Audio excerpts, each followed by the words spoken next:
By September, we will know what has caused the autism epidemic, and we'll be able to eliminate those exposures. By September, that's sure to be deeply researched and very, very objective. It's Wednesday, April 16th. I'm Jane Coaston, and this is What A Day, the show that enjoys our occasional series. Let's listen to Republican legislators get booed by their own constituents. Today, it's Republican Representative Brian Mast in Jupiter, Florida, attempting to defend Trump's tariff regime. These are all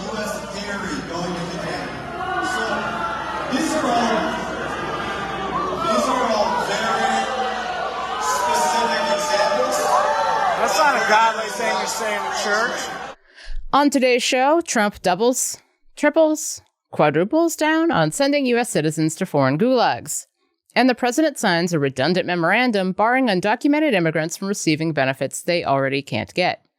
But let's start with public health. Remember that? The whole field of public health? This week, Health and Human Services Secretary Robert F. Kennedy Jr. has been on a tour across the country, taking his Make America Healthy Again agenda on the road. On Tuesday, he was in Indiana, where he joined the state's Republican governor to announce multiple executive orders aimed at banning people who use the Supplemental Nutrition Assistance Program, aka food stamps, from using their benefits to buy candy and soda. But he also addressed new data released Tuesday by the Centers for Disease Control and Prevention that shows the rate of autism has increased here in the U.S. 1 out of 20 boys having autism, 1 out of 31 kids. And when I was in my generation today, the rate of autism is 1 in 10,000. And this is just one disease. This whole generation of kids is damaged by chronic disease. The CDC's report attributed the spike to increased awareness and better screening, a claim that Kennedy threw cold water on in a separate press release from HHS. He said, quote, "The increase in autism spectrum disorder prevalence cannot be solely attributed to the expansion of diagnoses to include higher functioning children." Great. Since Kennedy took over the Department of Health and Human Services just 2 months ago, his term in office has been a study in, let's say, contrasts. See, there's the stuff that HHS does, really important stuff, like studying the transmission of sexually transmitted infections and collecting data on issues ranging from rates of sexual violence to cancer in firefighters. That's the stuff Kennedy doesn't seem to care about very much. Here he is speaking to CBS News' chief medical correspondent, John LaPook, last week, seemingly unaware that he suggested billions of dollars of cuts to vital research that would result in cuts to vital research. You proposed more than $11 billion in cuts to local and state programs addressing things like infectious disease, mental health, addiction, and childhood vaccination. Did you personally approve those cuts? I'm not familiar with those cuts. We'd have to go. There's like more than 50 pages of cuts that I actually went through. The cuts were mainly DEI cuts, which the president There were ordered. a lot, but I'll give you, for example, about $750,000 of a University of Michigan grant into adolescent diabetes was cut. Did you know that? I didn't know that, and that's something that we'll look at. But of course, there are issues Kennedy seems to care a whole lot about, like, say, vaccines, or more specifically, fighting them. Under Kennedy's watch, the National Institutes of Health is canceling research programs intended to find new vaccines for future pandemics. That's according to the New York Times. And as we've discussed on the show before, he's repeatedly tied childhood vaccinations to autism diagnoses, despite all of the evidence he, you, and pretty much everyone in America can access. He's hired a discredited researcher who lost his medical license because of his efforts to cure autistic children with unproven treatments that obviously didn't work. And in a cabinet meeting last week, Kennedy said this. We are going, at your direction, we are going to know by September. We've launched a massive testing and research effort that's going to involve hundreds of scientists from around the world. By September, we will know what has caused the autism epidemic, and we'll be able to eliminate those exposures. By September, that's sure to be deeply researched and very, very objective. So, to talk more about RFK Jr. and all the ways he's managed to reshape American public health in the span of just a few weeks, I spoke with Alice Miranda Ollstein. She covers healthcare for Politico. Alice Miranda, welcome to What A Day. Thank you. Great to be here. So RFK Jr. is in his 8th week on the job. Yes, just 8. He vowed that there'd be tough times at HHS, but he also said there'd be loads of transparency on the changes he wanted to make. How is that going? So I have been reporting on how all of these mass firings they're carrying out, eliminating tens of thousands of jobs. One of many things that is being impacted by all of that are the people who gather data on all kinds of public health problems. And so the concern that both these workers and outside experts I interviewed expressed is that we're just not going to know going forward if various problems are getting better or worse, if things the administration is doing are hurting or helping. It really leaves us in the dark on so many things, on abortion, on STDs, on the level of lead in children's blood, in domestic violence, firefighters' cancer rates, but also with all of these, data and public health surveillance teams, there's really a concern that this work just not happening going forward or happening at a very reduced level is going to make it a lot harder to get a clear picture of these issues we're facing. Now, it might seem obvious, but why do we collect this data? Why do we need it? And what do we use it for? Yeah, it's really the bedrock of public health. For instance, one of the issues that came up in my reporting was that we have gonorrhea outbreaks that have evolved to be resistant to a lot of antibiotics. That's pretty scary. They're known as super gonorrhea, not something we want to have. That's a sentence no one wants to hear. Nope. I tried to get super gonorrhea in the headline. Unfortunately, was not able to do that. But because of these cuts to the CDC's lab in Atlanta, that lab and those folks were the ones crunching the data on where these outbreaks are happening, where they're starting, how bad they are, where there are these pockets of drug resistance, and that directs local public health departments about what to do about it, how to solve the problem. Let's talk about measles. RFK Jr. is an infamous vaccine skeptic, critic, whatever it is you want to call it when you're not into vaccines. He came into office just in time for 7 outbreaks so far this year of measles, and at least 2 kids have died, the first deaths from measles in the U.S. in a decade.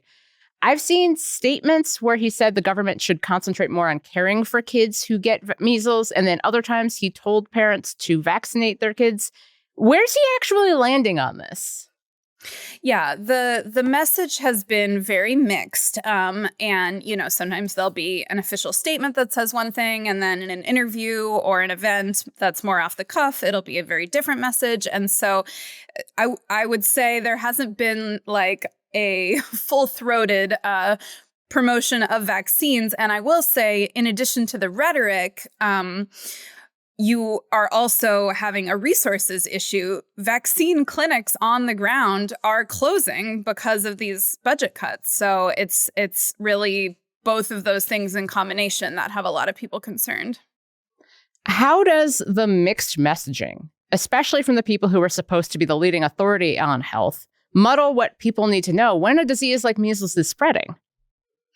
I mean, as we saw during COVID, even when the government is all on the same page and promoting vaccines, it's really hard to get people to take them and to take it seriously. And so when you have the mixed message, that just gets so much harder. And measles is so infectious. Somebody who's infected can be breathing in a room, leave that room, and then hours later, somebody can go in that room and get infected. So, the vaccine, public health officials and experts say is really the best bet. There's been a lot of focus from the health secretary and people in his orbit about, natural quote unquote defenses. There's been promotion of certain vitamins and supplements, and people and hospitals on the ground have had to treat kids for being given too much of these vitamins and supplements. It's actually can be toxic. And so it's not only not helping prevent measles, it's, actually hurting in some circumstances. Now, RFK Jr. gunned for this job by promising to make America healthy again. And he wants to take on toxins in food, like artificial dyes and colors, stuff that liberals and progressives have been calling for a long time. If people remember, First Lady Michelle Obama talked about this 15, 20 years ago, and the right made fun of her. But bygones, whatever. How much traction is he actually getting on that part of his agenda, especially since, the Trump administration is also pushing mass deregulation, the kind of thing that would stop you from being able to take artificial dyes and colors out of food? One, a lot of what he has called for is not within the purview of the job he has, in terms of, chemicals and the way food is produced. So a lot of that is under the agriculture department, which he is not in charge of. A lot of this stuff he doesn't even have the power to do on his own. Two, I think, you're very right to bring up how the politics of this have just shifted wildly over the last few years. I mean, you mentioned the reaction to Michelle Obama. I think the right didn't just make fun of her; they were outraged. Right. They were like, "Don't tell me what to do." This is nanny state, and now that's sort of flipped. And these concerns that have sort of historically been associated with the left about eating organic and getting chemicals out of your clothing and your food and et cetera, are really being embraced by the right. Again, we're just 8 weeks into RFK Jr. leading this agency. Let's start with the short term. What are some immediate impacts of his tenure we should watch out for? RFK Jr. has made a lot of comments about, we're going to do more with less, we're not getting rid of things, we're just folding it in and consolidating. But the federal workers I talked to told me no one is carrying on this work. They had basically 24 hours and then they were locked out of their emails and their offices. There wasn't time to train anyone else. And even if there were, these are people with decades of experience on their one thing that they focus on. You can't just hand that off to somebody who hasn't been working on that. So, for instance, they really decimated the team that tracks IVF in the country. They track every single fertility clinic and what their success rates of pregnancy is. And that's, the source I talked to who was fired, she said this is really a consumer protection issue. We're putting this data out there that helps families choose, which clinic they're going to go to. And that work they fear is just not going to happen going forward. And what about the long term? Maybe things we might not notice right away or things that might not have effects until years after Trump is out of office. I've been thinking a lot about what of these changes can be sort of easily reversed in the future under a future administration and which things are, irreparable. The current climate has deterred a lot of people from going into, civil service, going into government work. And so I think the ability to, recruit really well-qualified people in the future could be really impacted by all of this. And there have been so many cuts to the university systems and labs that are raising the next generation of scientists and analysts. You talked about the population that's gotten fired being generally older. It seems like we're losing the next generation and the generation after that of new researchers. I've absolutely heard that concern. And you're seeing universities in other countries doing a lot of aggressive recruiting right now. And so, if you were looking around at the landscape now, it would make sense to want to go to somewhere in Europe or Canada. And so we are, it seems, experiencing a brain drain where, both ends of the pipeline, we're losing people. Alice, thank you so much for joining me. Great to be here. Hey, you watching this on YouTube, subscribe to our channel. It's a great way to support independent media and keep progressive voices like ours alive in this media apocalypse doom spiral. Seriously, subscribing is one of the most impactful ways you can back what we do, and it takes like 2 seconds, and it makes a big difference, so please. What Today is brought to you by Aura Frames. I have thousands of photos on my phone. Literally thousands. So I am so glad that I can finally see my photos in my unique, stylish digital picture frame from Aura Frames. It was named the #1 digital picture frame by Wirecutter, and for a good reason. It's so easy to set up, and they have so many different frame options. I love taking photos, whether it's just the perfect shot of a beautiful house on my walk with my dog, or taking pictures of my friends when we go out. And I want to be able to see those photos, have those memories. And now I can with an Aura digital picture frame. The best part is it comes with unlimited storage, which is great for me because, again, I have thousands of photos and I will never delete any of them. All you need is the free Aura app and a Wi-Fi connection, and you can upload as many photos and videos as you want year-round. You can save on the perfect gift that keeps on giving by visiting auraframes.com. For a limited time, listeners can get $20 off their best-selling Carver mat frame with code AURA20. That's AURAFrames.com, promo code AURA20. Support the show by mentioning us at checkout. Terms and conditions apply. Headlines. I will not stop fighting until I see my husband alive. Kilmar, if you can hear me, stay strong. God hasn't forgotten about you. On Tuesday, the wife of a Maryland man mistakenly deported to El Salvador pleaded with the Trump administration to stop playing political games with the life of her husband, Kilmar Abrego Garcia. The administration deported him to El Salvador last month despite a court order shielding him from that. The court worried Salvadoran gangs would harm him if he entered the country. Abrego Garcia's wife, Jennifer Vasquez Sura, addressed a crowd just before her husband's latest hearing.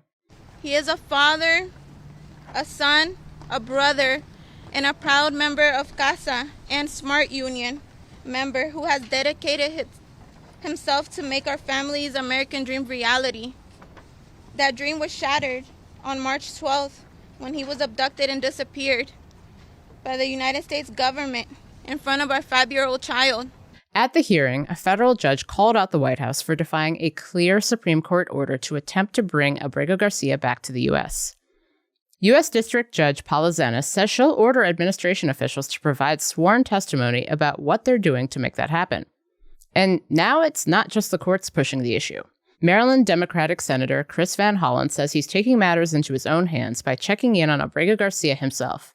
Here's Van Hollen speaking to a D.C. Fox affiliate. I think it's important that we go to El Salvador to show his family, his wife, his mother, his brother, his kids, that we're not giving up on this. Van Hollen said he will fly out this morning. The Trump administration says it's serious about wanting to deport American citizens who commit crimes. This comes after El Salvador's president, Nayib Bukele, met with President Trump at the White House Monday. The two discussed recent deportations of migrants to a Salvadoran prison. Trump told Bukele, quote, "The homegrowns are next." Those homegrowns being people born in the U.S. You know, citizens. And in case you thought this was just another drop in the crazy things Trump says but won't actually do bucket, on Tuesday, Trump doubled down during an interview with Fox Noticias. I call them homegrown criminals. Yes. I mean, the homegrowns. The ones that grew up and something went wrong and they hit people over the head with a baseball bat. We have, and push people into subways just before the train gets there, like you see happening sometimes. We are looking into it and we want to do it. I would love to do that. This raises complex questions like, can he do that? And is that even legal? Well, even Trump's administration is shaky on this. Here's White House Press Secretary Caroline Leavitt during a press briefing Tuesday. Deporting American citizens to Central American prisons. Is it legal, or do you need to change the law to do it? Well, it's another question that the president has raised. It's a legal question that the president is looking into. That is a book report-ass answer. And apparently, the nation's top lawyer is maybe looking into it, or maybe not. U.S. Attorney General Pam Bondi was asked to weigh in during a Fox News interview Monday night. Is that legal to do? Is that something you're allowed to do? Well, Jesse, these are Americans who he is saying who have committed the most heinous crimes in our country. And crime is going to decrease dramatically because he has given us a directive to make America safe again. These people need to be locked up as long as they can, as long as the law allows. We're not going to let them go anywhere. And if we have to build more prisons in our country, we will do it. Notably, she did not answer the question. Many legal experts have said that deporting American citizens would be unconstitutional. But hey, what do they know? These taxpayer-funded benefits should be only for eligible taxpayers. President Trump signed a presidential memorandum aimed at stopping undocumented immigrants from receiving Social Security benefits, even though existing law already bars them from receiving those benefits, because this is what we call political theater. Leavitt previewed the directive in her press briefing Tuesday. The memorandum will direct the administration to ensure ineligible aliens are not receiving funds from the Social Security Act programs. It will expand the Social Security Administration's fraud prosecutor program to at least 50 U.S. attorney offices and establishes a Medicare and Medicaid fraud prosecution program in 15 U.S. attorney offices. Last week, the administration also stripped thousands of immigrants of their Social Security numbers. It's part of a push to declare them financially dead. And, at least per the New York Times, get some immigrants to self-deport. For the record, the Social Security Administration does allow some non-citizens to receive benefits, but only those who are here lawfully. And even then, they have to meet other qualifications. But we'll say it just one more time for the cheap seats, just in case someone from the Trump administration happens to be listening. Undocumented immigrants do not qualify for Social Security benefits, and there is no widespread evidence they are obtaining them. Yes, I am talking to you, Caroline Leavitt. Immigrants do pay into Social Security, though. According to the tax research group, Institute on Taxation and Economic Policy, undocumented immigrants paid an estimated $25 billion in Social Security taxes in 2022, even though they can't receive those benefits in return. But, by Leavitt's own words, maybe they should, if she really believes, and I quote, "These taxpayer-funded benefits should be only for eligible taxpayers." Food for thought. Trump is ramping up his administration's already heated beef with Harvard University. In a Truth Social post Tuesday, Trump said Harvard, the country's oldest university, should have its tax-exempt status revoked, potentially costing billions of dollars. The day prior, the Education Department froze more than $2 billion in grants to Harvard, after the university refused to comply with a list of demands in order to secure billions in federal funding. The White House says their pressure campaign is all about eradicating diversity efforts and rooting out rampant anti-Semitism it says is tied to protests against Israel's war in Gaza. And on that point, the president also wants Harvard to say sorry. That's what Press Secretary Leavitt said during her Tuesday briefing. When it comes to Harvard, as I said, the president has been quite clear they must follow federal law. He also wants to see Harvard apologize, and Harvard should apologize for the egregious anti-Semitism that took place on their college campus against Jewish American students. Harvard insisted Monday it's already taken steps to address anti-Semitism on campus, and the administration's demands were more about the government inserting itself into university operations. Late Monday, a group of universities filed a federal lawsuit over the Department of Energy's cuts to research grants. Among the schools suing are Ivy League schools like Brown University and Princeton University. But it wasn't just Ivies. Major public universities like the University of Michigan and the University of Illinois also joined. The new suit was filed in the same federal court that blocked Trump's cuts to medical research grants from the National Institutes of Health. More of this, please. And that's the news. One more thing. Last week, I asked for your stories of how you're handling the tariff madness. You know, the not very reciprocal tariffs placed on more than 75 countries, except those tariffs were postponed. But now we have higher tariffs on China, except for cell phones and computers.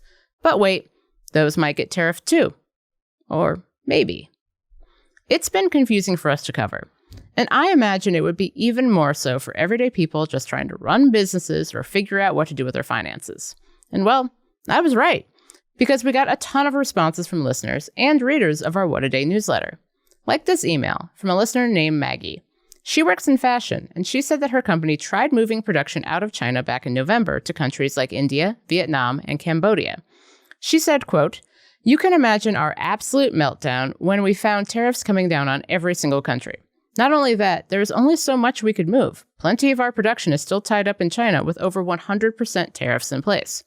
She added, "In the end, I'm worried for my job and my industry as a whole, which is already struggling to recoup what we lost from COVID." We also heard from a listener who said they are newly disabled and now require a wheelchair. They wrote that trying to get the assistive devices they need is tough at any time, but especially now. They said, quote, "These are time-sensitive items, and the pressure I feel to delay due to economic uncertainty is fierce." And it's not just people who run businesses or might need special equipment who are feeling the effects of the last few weeks of economic madness. What happens to the economy affects every single one of us. Another listener wrote to us to say that she and her husband were both recently laid off before the election. She goes on to say, quote, "For 5 months, we were unable to find a job in our area, even with the advanced training and expertise we have. He has a master's degree and I have a PhD. The job market is that hard due to the uncertainty of this administration's decisions. I literally had an interview that was canceled because, quote, they were not certain of the future." Thank you so much to those of you who reached out to us. And if you'd like to share how tariffs and the economy are impacting you and your family, you can write to us at whataday@crooked.com. That's all for today.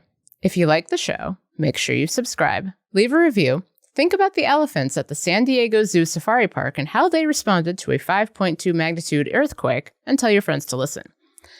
And if you're into reading, and not just about how the elephants all gathered in a circle to protect the babies and younger elephants, a defensive maneuver familiar to animals called bunching, like me, What A Day is also a nightly newsletter. Check it out and subscribe at crooked.com/subscribe. I'm Jane Coaston, and this show really understands anyone who feels the need to bunch right now.